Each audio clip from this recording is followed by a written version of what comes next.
Yes. Last night, the Chattanooga Police Department was called to a home on Shawnee Trail on a report of a disorder with a weapon. The following are the preliminary facts that we have in the investigation so far. The Hamilton County 911 dispatch received a call for a disorder with a weapon involved. It also reported to CPD officers that one shot was fired prior to our arrival. Once CPD officers arrived on scene, they encountered two off-duty Chattanooga Police Department officers that had left the residence where the disorder had occurred, and other CPD officers encountered an armed suspect outside that residence. During that encounter, unfortunately, CPD officers were forced to shoot the armed suspect. CPD officers began to administer medical aid immediately to that individual while awaiting the arrival of an ambulance. That individual was transported by Hamilton County EMS, where he succumbed to his injuries at a local hospital. It was determined at that point, after the incident had settled, that the suspect was a Hamilton County Sheriff's Office employee. After consultation and advisement with the Hamilton County Sheriff's Office, as well as the Hamilton County District Attorney's Office, the determination and the request was made from General Pinkston for the Tennessee Bureau of Investigation to become the lead agency in this investigation. Those are the facts as we have them at this point. Can you elaborate more on the disorder call? And how did you know that there were shots fired prior to arriving?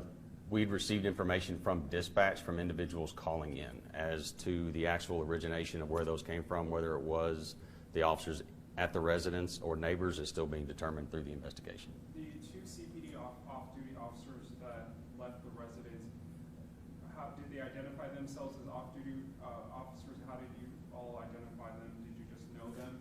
And what was the significance of them leaving?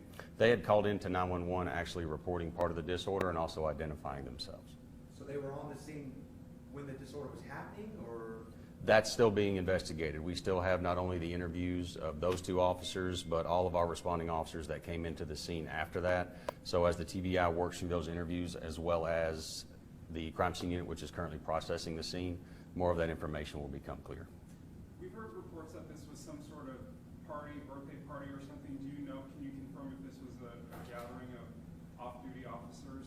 It looked like some officers were gathered together, but the purpose of why they were together or for what intent, we don't know. We don't know that yet.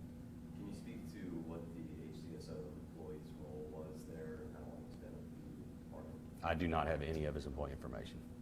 In what capacity was that sheriff's officer, or was it an officer, or are we just saying an employee of the Hamilton County Sheriff's Office right now? At this point, we know him to be an employee. As what his actual role was within that organization, I do not know that. So we can't say whether or not it was a deputy? No, I cannot. Not at this point.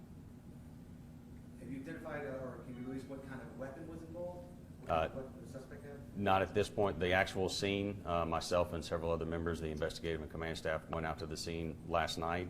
The actual location of the scene was obviously not within sight, and it was still being safeguarded so we could process it. So as all that scene is processed, not only with the TBI, more than information should be forthcoming.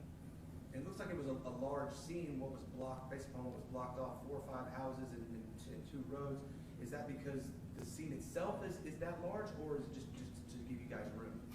For room, but also when you're talking about that many individuals coming in to respond, it's where our vehicles may have been parked. Where did officers move in from on foot in order to get in there? So in order to safeguard the scene, you can always make one large and then shrink it down when you figure out what it looks like. But if you make it too small, you have the possibility that you could lose evidence if you haven't captured it to begin with. But for the most part, right now, it's just being investigated at that one house. Correct. Do we know if the suspect was brandishing a service weapon? Was it a weapon that they used while on patrol? I could not answer that. I'm unclear on what weapon he was possibly carrying. Do we know if alcohol was involved at this incident? Again, do not know. I have not spoken directly with the individuals that were all at the house that night. Last question. The TBI is taking over the investigation. What role are you going to have with them?